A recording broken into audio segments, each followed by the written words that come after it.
This is a Fox News Alert. Welcome to Washington. I'm Brett Baer. Breaking right now, U.S. forces at a base in northern Iraq have come under ISIS rocket attack, and U.S. officials tell Fox News traces of a, quote, mustard agent are believed to be present. If confirmed, this would be the first chemical attack on U.S. forces in Iraq since returning in 2014. No American troops were hurt, we're told.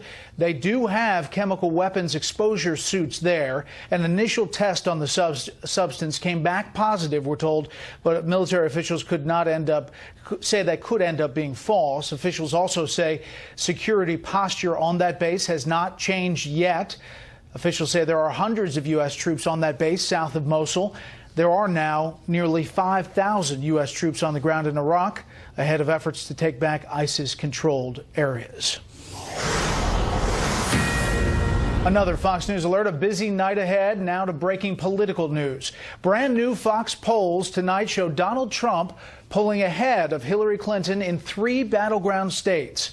Trump is leading Clinton by 3 points in Nevada, 5 points in North Carolina, and 5 points in Ohio. We'll get much more from our poll, and we'll go to the campaign trail momentarily, where the presidential candidates weighed in on another police shooting, this time in North Carolina, that led to violence overnight. But we begin tonight with the FBI investigation into the Northeast bombings. The FBI today requesting the public's help to find 2 men caught on camera leaving behind a pressure cooker in New York. This as we learn more about the suspect's condition and his possible motives. We have Fox team coverage tonight. Chief Intelligence Correspondent Catherine Herridge has an exclusive look at pages out of the suspect's journal. But first, senior correspondent Rick Leventhal, who's been following all the latest developments, joins us from Newark with some breaking details on the suspected bomber. Rick? Right, Brett. A law enforcement source tells me Ahmad Rahami was shot 7 times during his capture on Monday morning and could be in the hospital here for several more days. And as you mentioned, there are 2 other most wanted men in New York tonight. Not suspects, but witnesses. 2 guys who found a duffel bag on West 27th Street Saturday night, took the unexploded pressure cooker bomb out of that bag, possibly disarming it in the process, and then took the bag. The FBI wants to speak to those men because that bag is potential evidence against Rahami, with charges now piling up against him. Terror suspect Ahmad Rahami remains under guard at University Hospital in Newark, New Jersey, unconscious and unable to speak after multiple surgeries for gunshot wounds, according to law enforcement sources. When he's able, his next stops will be jail cells and courtrooms. In addition to the 5 counts of attempted murder of law enforcement officers and weapons charges from a shootout with police during his capture, he now faces 10 federal counts for the numerous bombs he allegedly planted in New Jersey and New York last weekend. The first case to proceed will be the federal case brought yesterday in Manhattan Federal Court. We have filed a writ for Rahami with the U.S. Marshal Service, and we expect that he will soon be brought into this district. This is a copy of Mr. Rahami's journal. Today in Washington, at a House Homeland Security hearing, Congressman Michael McCall, the committee chairman, held up a photo of the journal Rahami was carrying when he was caught, splattered with his own blood after he was shot in that gun battle with Linden, New Jersey police. In the journal, Rahami praises terror leaders Anwar al-Awlaki and Osama bin Laden and writes, "Inshallah, God willing, the sounds of the bombs will be heard in the streets. Gunshots to your police, death to your oppression." Authorities say a dozen of Rahami's fingerprints were on the unexploded pressure cooker bomb found on 27th Street, and say he ordered many of the bomb's components on eBay. NYPD Deputy Commissioner John Miller, who testified at the hearing, said the search for more suspects isn't necessarily over. We're open to any possibility that he acted alone, that there were others involved, that he could have been inspired by a group, enabled by a group, directed by a group, but we're just not there yet. The response to these misguided acts of terror has been classically American. And what we have come to expect in our city, now thanks to that response, Rahami will face federal terrorism charges in a court of law. Law enforcement sources tell Fox Rahami's wife is cooperating with the investigation and speaking with the FBI, and agents also want to speak with Rahami, of course.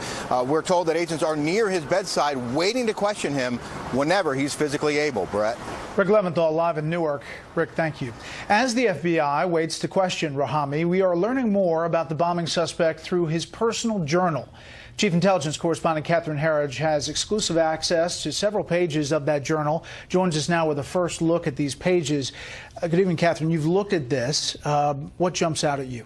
What jumps out at me in the 8 pages that we exclusively obtained here at Fox is that he was a real consumer of the jihadi propaganda. He's totally amped up on this radical message. And this is not something that he picked up recently, but it was on a low boil for some time. He's reading everything. He's reading Al-Qaeda, he's reading the cleric al-Awlaki, and he's also reading ISIS. So what about that? The discrepancy that he is reading ISIS, he's writing about ISIS, and yet ISIS is not mentioned in the indictment. Let's go to this one page in particular. It has this specific reference to Adnani. Adnani, as you know, is a major spokesperson for ISIS. He was part of the senior leadership until he was killed in the summer in an airstrike.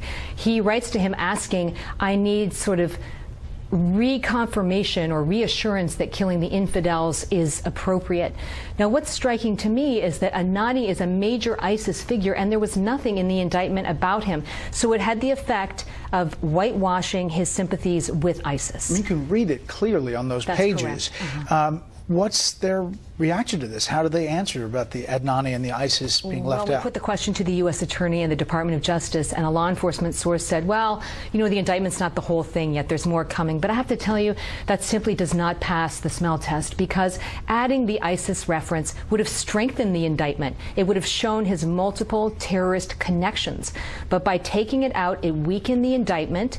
But maybe, if I could say, it accomplished a political objective, which was communicating or at least hiding that ISIS has been so involved in inspiring these plots across the country. It's tough not to get to that conclusion. You look at the backgrounding of reporters by officials originally saying there was no tie. There is totally a tie in the documents to ISIS. It's there in black and white, along with Al-Qaeda, but for some reason they chose not to include it, and it had the effect of whitewashing this suspect's ISIS sympathies. Well, we're going to follow it and continue to ask questions. Catherine, thank you. You're welcome. Another black man killed by a police officer, this time in North Carolina, leads to violent protests in Charlotte overnight, and has everyone from the presidential candidates to the Obama administration weighing in. Now, these tragic incidents, particularly coming so close together, have once again left Americans with feelings of sorrow, with feelings of anger, and with feelings of uncertainty. And they've once again highlighted in the most vivid and painful terms the very real divisions that still persist in this nation between law enforcement and communities of color. While divisions remain, police in Charlotte are adamant that the Tuesday shooting by a black police officer was justified. Correspondent Jonathan Serra has the story from Charlotte tonight. Police and demonstrators have very different versions of the fatal confrontation that sparked a long night of sometimes violent protests. Police officers say they were serving a warrant at an apartment complex when they noticed a man unrelated to their case, 43-year-old Keith Lamont Scott. Mr. Scott exited his vehicle armed with a handgun as the officers continued to yell at him to drop it.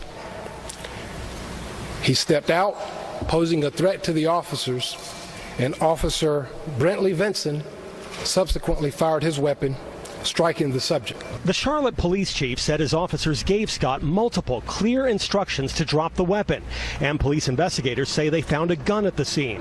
But some family and friends insist Scott was unarmed and simply reading a book, waiting in his car for his son to come home from school. We're done letting y'all kill us like we just pawns on y'all chess game. Like we don't have lives out here, like our lives don't matter. Yes, all lives matter, but only black people are being targeted. But Chief Putney called for calm while taking issue with the version of events that a woman claiming to be Scott's daughter posted on Facebook. It's time to change the narrative, because I can tell you from the facts that the story is a little bit different as to how it's been portrayed so far, especially through social media. Protest organizers say the shooting fits a pattern of police targeting African Americans, even though the officer named in the Charlotte shooting is also black. And it don't matter whether black or white, he was in blue.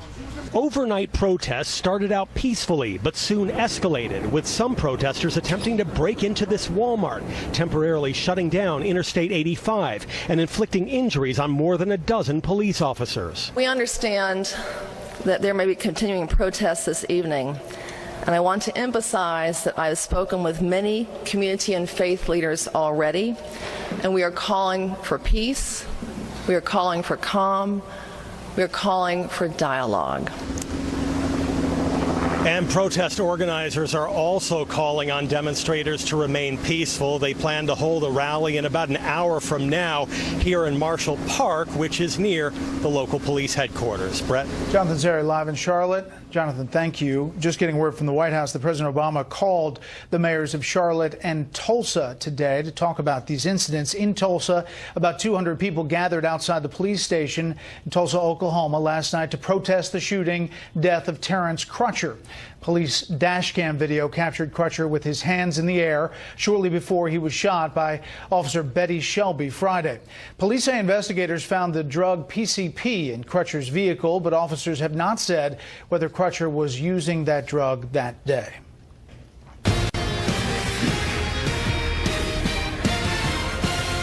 And at the top of the show, we told you with less than 7 weeks to go until the election and just a few days to go before the first debate, new Fox polls show Donald Trump has pulled ahead in 3 of the biggest battleground states this year. In Nevada, Trump now leads Hillary Clinton by 3 points. In North Carolina, a state where both campaigns have spent a lot of time recently, Clinton now trails Trump by 5 points.